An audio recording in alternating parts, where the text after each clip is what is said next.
And welcome to issue 11 of the KVIN Tech Podcast. What a jam-packed issue we've got for you this week. We've got Apple updates, we've got accessibility updates, we've got fundraising news, and of course there's me, Sam, and my colleague, Mark, who's going to kick us off with his lead story. Good afternoon. Lots to talk about then, as Sam has said, in this issue. And the first thing is the launch of the new iPhone. You've heard us all in the last few months talking about the iPhone SE 2, which is the smaller version that has the home button. Now, Apple have introduced a new sort of top-of-the-range phone, which is the iPhone 12. But what's useful is that there's also a 12 mini. Now, that's going to be about the same size as the iPhone SE, but all of it will be a screen. So there won't be a home button. So those of you that are fans of your home buttons, it's probably the SE that you want to stick with. But for those of you that might want one of the flagship phones, then the 12 is the new top of the range from Apple, starting at £699. What's nice for those of us that are using the phones with some sight is that they're all going to have a much clearer OLED screen. So for those of us that have got some sight, the phones will have a better screen, which will make them just that bit more usable. So that's the latest from Apple. But Sam's now got some information on another bit of new tech that will hopefully make that special moment a little bit more accessible. Sam. Hi, yeah, this is great news. The RNIB have been working on a prototype tactile pregnancy test. It's part of their Design for Everyone campaign, which is trying to push designers, producers and businesses to put accessibility at the forefront of anything new that they design. The pregnancy test, basically, we haven't obviously seen one at KVIN yet, but from what we've read, it's quite brightly coloured for people that do have some vision. And instead of a screen where you'd usually have the line to identify pregnant or not, you've got a tactile mechanical markings instead.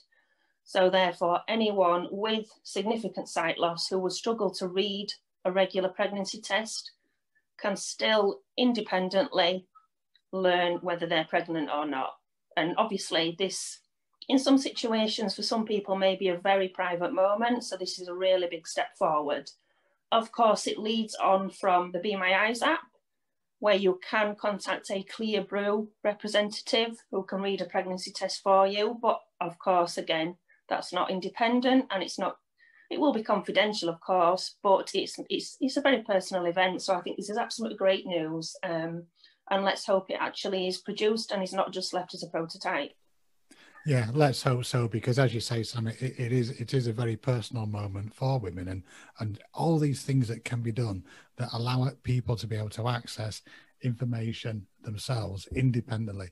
This is what we want to hear about. And talking about something that is going to be useful to a number of us, for those people that have TVs that have what's called Freeview Play, there is now an accessible television guide. So rather than having the hassle of either having to find out on a computer or having to have somebody read a TV guide or to have the TV guide in Braille or whichever way it was that you got your program information previously, TVs that have the Freeview Play built in have an accessible guide on channel 555. And the great thing about it is that will read to you all of the different programs that are coming up. It will allow you to filter so that you get programs that have audio description.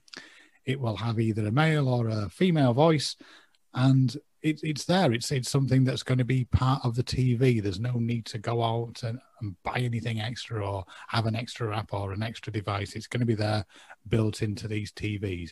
You might need to retune your television, and what we'll do in the meantime is we'll put the information video that Freeview have produced in the description to this podcast as well, so you'll be able to find out a little bit more information. But Sam, a lot have been happening, hadn't it, in terms of the Valley Rally and other things that are going on from a social media point of view. What can you tell us? Yeah, I'll give a quick update. Obviously, in the last issue, we updated on the Valley Rally, which occurred just before our last podcast. Now, the latest stats are in. During Valley Rally this year, 163 people took part putting in the miles for KVIN. We had a target of 2,020 miles that was surpassed to a total of 2,095 miles altogether.